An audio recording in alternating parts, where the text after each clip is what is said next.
দর্শক, মানুষের চিন্তাভাবনা কতটা ব্যতিক্রম হতে পারে এই ভিডিওতে আমি আপনাদেরকে সেটাই দেখাবো। কয়েকটা গাড়ি দেখাবো, দেখুন কতটা এক্সেপশনাল আর ব্যতিক্রম গাড়ি। চাকাগুলো দেখুন একদম ঢাকনার মতো মনে হচ্ছে। তারপরে এইখানে একটা গাড়ি আছে, দেখুন এটাও বেশ চমৎকার, বিশাল চাকা সামনেরটার, পেছনে ছোট চাকা, আবার আইফেল টাওয়ারের মতো একটা জিনিস আছে পেছনে। এই গাড়িটা কিন্তু খুব সুন্দরভাবেই চলছে।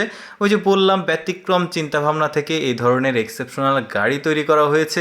কিছু কিছু মানুষ থাকে যাদের ব্যবহৃত জিনিস অন্য কারোর সঙ্গে মেলা যাবে না, এরকম চিন্তাভাবনা থাকে। তো সেই চিন্তাভাবনা থেকে তারা এই ধরনের গাড়িগুলো তৈরি করেছে। এবার একটা ভ্যান দেখায় আপনাদেরকে, একটু ভালোভাবে লক্ষ্য করে দেখুন। একদমই মানে মানুষের চাইতে অনেক বিশাল এই ভ্যানটাকে নির্মাণ করা হয়েছে। এই যে দেখুন হ্যান্ডেল রয়েছে, এটা আবার ব্যাটারি চালিত আবার প্যাডেল চালিত, দুইটাই বলতে পারেন। এখন দেখতে পাচ্ছেন দুইজন ব্যক্তি একটু নড়াচড়া করছে, প্যাডেলটা কিন্তু হচ্ছে। এতে ধীরে ধীরে গাড়ি চলবে, বাট এটার সঙ্গে কিন্তু ব্যাটারি রয়েছে, এই ব্যাটারির মাধ্যমে একটু দ্রুতই চলে, ওইটাও দেখাবো। আগে প্যাডেল সিস্টেম সেটা আপনাদেরকে দেখাচ্ছি। এই যে দেখেছেন প্যাডেল দিচ্ছে, একটু দ্রুত যাচ্ছে, এখন একটু চালু হলেই মানে একটু দ্রুত যায়। বাট এটার কিন্তু ব্যাটারিটাও দেখাবো আমি আপনাদেরকে। এই যে দেখুন ট্রাকের মতো এটা কিন্তু নিচে নেমে আসছে, এখন ওপরে ওঠা হবে।